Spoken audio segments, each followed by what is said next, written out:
warahmatullahi wabarakatuh. Salam sejahtera bagi kita semua. Shalom, Om Swastiastu, Namo Buddhaya, salam kebajikan. Pose with the fans. Pose with the pose with the pose with the pose pose with the fans. Pose with the pose with the pose pose pose with the fans. Pose with the fans.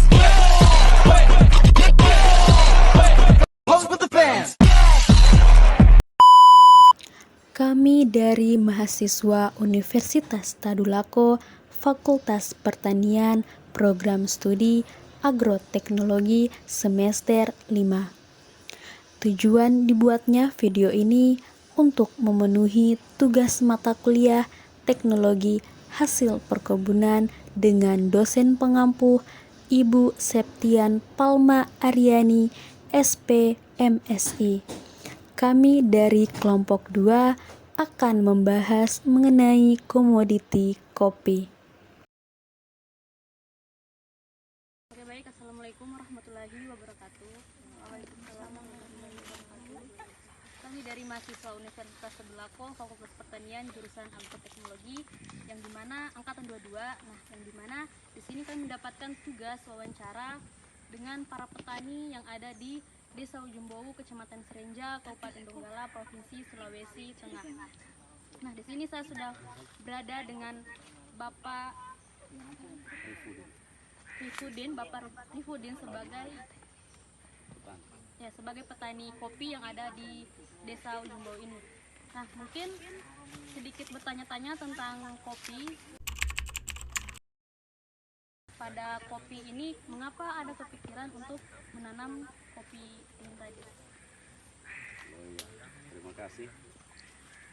Kemarin kita berpikiran menanam kopi karena pertama harga, kemudian dia ditanam tidak lama umurnya, langsung kita bisa panen. Kalau jenis kopi ini, kalau tidak salah itu kemarin jenis kopi Robusta, ini bibit katanya dari Lampung. Tapi kalau istilahkan kami di sini, kami tidak mengenal apakah Robusta, apalagi satu namanya itu Arabica. Jadi teman kemarin informasinya itu bahwa ini adalah jenis kopi Robusta, ini dari Lampung katanya. Jadi begitu, sehingga kami menanam kopi. Kemudian kedua, bahwa kalau dia ini ditanam tidak terlalu ribet, dia tidak banyak penyakit dibanding dengan coklat. Karena kami kemarin di sini menanam coklat, karena coklat itu diserang hama, jadi kami beralih menanam kopi. Kira-kira berapa jarak tanam ini, Om? Ini sebenarnya jarak tanam ini, karena kami kemarin ini belum ada yang dari instansi yang terkait, kami cuma mendengarkan saja.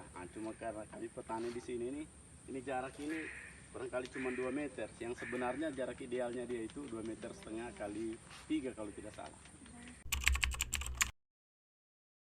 Di sini luas lahan 1 hektar? Tidak sampai 1 hektar ini, iya. Ini kurang lebih setengah saja. Sedangkan ini kan sebelum itu kita sudah tanam kelapa juga. Cuman karena kita kepikiran menanam kopi, ya kita coba saja dulu, tapi alhamdulillah hasilnya bagus. Kira-kira kalau ada hama atau penyakit yang berserang kopi ini tadi, biasanya pakai pupuk apa? Pupuk organik kah atau pupuk apa? Cuman selama ini kita belum ada memakai pupuk yang pestisida, apa itu namanya, yang racun begitu. Kita cuman melakukan perlakuan yang organik saja.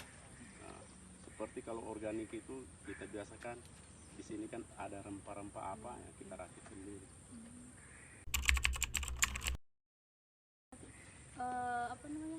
Dia ini kalau panen berapa? Dia ini kan yang bulanan, Pak? Kalau dia seperti ini, dia 6 bulan kemudian baru bisa panen kita. Dia seperti begini kan, ini belum sampai 6 bulan ini. Ini sekitar mau masuk 6 bulan, dia 5 bulan ini. Berarti sekali panen dia 6 bulan? Dia sekali panen 6 bulan. Tetapi kalau dia sudah seperti begini, ini sudah tiap minggu ini. Sudah tiap minggu, karena dia masak di sini tuh, menyusul lagi ini. contoh kasus seperti nah ini tidak lama panen ini. Kalau sudah dia itu panen pertama itu dia umur 2,5 tahun, dia sudah keluar bunga dia. Jadi sekitar 3 tahun, minimal setengah tahun, 3 tahun kita sudah sudah bisa panen. Jadi kalau kita sudah panen dari 3 tahun itu sampai seterusnya, kita itu 10 hari, 1 minggu tergantung. Ini juga tergantung cuaca juga. Kalau dia panas, cepat dia masak. Kalau dia musim hujan, dia agak lambat dia. Itu pengalaman kami. Mengenai cuaca, mungkin bagaimana Bapak kayak menghindari kayak kan sekarang perubahan iklim, kadang panas, kadang hujan. Nah, bagaimana cara mengatasinya supaya pohon kopi ini tadi tidak kayak terserang-serang apa segala macam? Tapi alhamdulillah sementara ini kalau macam hama tidak ada kecuali hama semut saja. Semut itu sebenarnya menguntungkan baik kopi karena ketika semut itu ada di kopi maka hama lain tidak bisa masuk. Cuman kalau kita memetik memang disengat semut, diserang semut, tetapi itu tidak jadi soal bagi kantang. Terus Pak, mengapa Bapak memilih jenis tanaman kopi? Iya, saya ulangi seperti saya sampaikan tadi bahwa pertama harga kemarin itu bagus. Kemudian sampai hari ini kalau tidak salah harga kopi itu 45 gudang. Karena begitu, pertama harga. Kemudian namanya kami petani ini ingin mencoba mana yang bagus, itu. Kalau kita di pantai barat ini kan kelapa, cingke, pala, kopi, coklat, hampir ada semua. Ini pohon kopi sudah ada dipanen? Sudah dipanen ini. Ini sudah, kalau tidak salah, sudah lebih 10 tahun umurnya ini. Oh, yang ini? Iya, karena ini sudah peremajaan ini. Ini dia punya ini, dia punya pohon pertama. Ini bagusnya kopi ini, dia bisa diremajakan. Dia diremajakan. Ini sudah lebih 10 tahun ini. Berarti pohon ini yang paling lama barangkali? Hampir sama semua. Iya, ini lihat batangnya saja. Dia ini kalau misalnya kan dia ini kalau sudah tinggi, kurang sudah dia berproduksi. Jadi kalau dia sudah tinggi sekali, dia sudah kurang produksinya, maka kita simpan ini namanya cabang air. Cabang airnya itu, iya cabang air. Jadi ketika yang induknya ini sudah kurang berproduksi, kita pelihara dulu cabang airnya. Setelah cabang airnya itu sudah mau berproduksi, maka kita buang yang produksi ini tadi yang pertama itu. Itu sudah masuk peremajaan dia. Dia peremajaan ini di umur sekitar 10 tahun. Jadi harus sudah diremajakan dia. Kalau panennya ini biasa sekali panen dia? Sekali panen dia ini hitung saja, kalau begini kami hitung rata-rata kalau buah seperti yang begini kami hitung tidak sampai lagi setengah kilo satu pohon. Perhitungannya di satu pohon itu dia kami hitung itu saja 2,5 ons atau 3 ons. Jadi kalau dia waktu umur masih remaja itu dari 3 tahun sampai 10 tahun dia itu bisa dalam satu pohon itu sampai setengah kilo. Karena ini kan sudah diremajakan, jadi sementara pertumbuhan kembali lagi. Kalau setelah pasca panen itu biasanya dia dijual dengan itu? Dia dijual langsung di Palu karena pengumpulnya di sini belum ada. Jadi kalau begitu, jadi pertama yang kami alami di sini soal pemitilnya itu mesin. Kami tunggu dulu. Orang kayak dibilang apa itu? Dilasung itu. Tumbuh. Tetapi alhamdulillah sudah ada hasilnya sedikit. Kita bisa belikan mesin yang harga 5 jutaan. Tergantung harga sebenarnya sampai ke sana.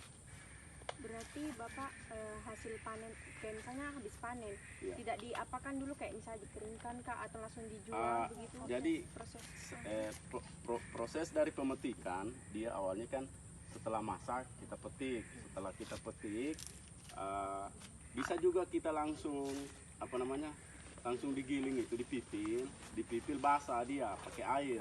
Nah, baru dijemur, baru ditapis ulang lagi. Perlakuan pertama. Kalau perlakuan kedua, dia itu dikeringkan dulu. Dikeringkan sekali. Baru dipipil dia pakai mesin itu. Setelah dipipil pakai mesin itu, baru ditapis ulang. Kalau dilihat belum kering, dijemur ulang lagi, baru siap dijual. Begitu prosesnya dia. Berarti proses penjualannya dikeringkan dulu. Iya, dikeringkan. Kira-kira berapa hari pengeringannya itu? Tergantung dari matahari cuaca. Dia kalau cuaca bagus itu, ini kopi ini memang lambat dia kering. Cuman dia kalau dibanding dengan macam coklat, dalam mendingan dia ini kalau habis dipetik, biar kita simpan barangkali 1 bulan dulu di tempat itu di dalam karung, baru kita keringkan tidak apa dia. Karena dia ini kan intinya yang penting masak, baru kita petik. Kalau belum masak seperti begini kita petik, rugi juga, tidak bisa. Jadi ketahanannya dia itu harus masak betul dia, baru dipetik. Berarti harus masak dari pohon. Iya, harus masak dari pohon. Minimal dia begini, masak seperti ini merah. Dia kalau sudah masak harus merah dia. Iya, ini buat kopi.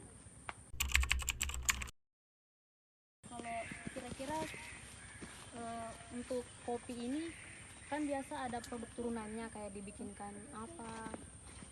Kita belum ada coba kayak untuk Kalau kita di sini ini langsung jual saja. Kalau kita berkeinginan mau minum kopi, kita buat sendiri. Kita kita racik sendiri. Karena kan orang-orang tua dulu kita kan sering bikin kopi. Proses pembikinan kopi dari sini. Dari ini kan ceritanya. Kita cerita ulang lagi. Pas kita petik begini toh, kita jemur kering, baru kita pipil. Setelah dipipil itu kita lihat apakah dia ini sudah betul kering atau tidak. Kalau belum kering, kita jemur ulang dulu, baru kita bersihkan. Setelah itu kita nyatakan bahwa itu sudah bersih dan sudah kering. Nah, itu sudah siap kita olah jadi kopi. Pertama kita goreng dulu. Digoreng kopi itu dengan, kalau kita di sini kan kita tambah dengan dengan jahe. Ada campurannya. Ada jahe, ada nasi yang dikeringkan. Nasi yang dikeringkan baru digoreng sama-sama dengan dia. Setelah itu baru, kalau kearifan lokalnya kita di sini dulu orang tua kan ditumbuk pakai lasung itu. Ini pernah kita semprot. Ini disemprot dia juga. Biasa kalau sudah ada serangan hamanya. Kalau hamanya ini sebenarnya itu saja semut. Kalau sudah terlalu banyak juga semutnya, itu kewalahan juga kita memetik. Kalau macam semut seperti ini biar saja dulu, tidak apa. Berapa kali dia disemprot dalam sebelum pasca panen? Sebelum pasca panen itu biasa cuma sekali saja. Sekali saja. Kalau kita tidak menyemprotkan, ada juga obat itu cuman dioles di pohon itu saja, atau kita pancing pakai ikan kering, kita taruh itu obat, baru kita taruh di bawahnya. Ketika semut hinggap di situ sudah, maka semutnya mati dulu. Baik, tinggal dia anukan ikan kering begitu.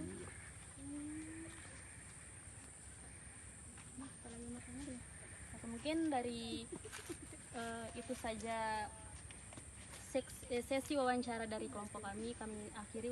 Wabillahi taufik wal hidayah. Wassalamualaikum warahmatullahi wabarakatuh. Terima kasih. Terima kasih. Pertama ambil kopinya, ambil saja. Kenang. Baik, itulah tadi hasil wawancara yang telah kami lakukan dengan komoditi kopi pada salah satu petani yang ada di Desa Ujung Bau, Kecamatan Silenjal, Kabupaten Ungaran.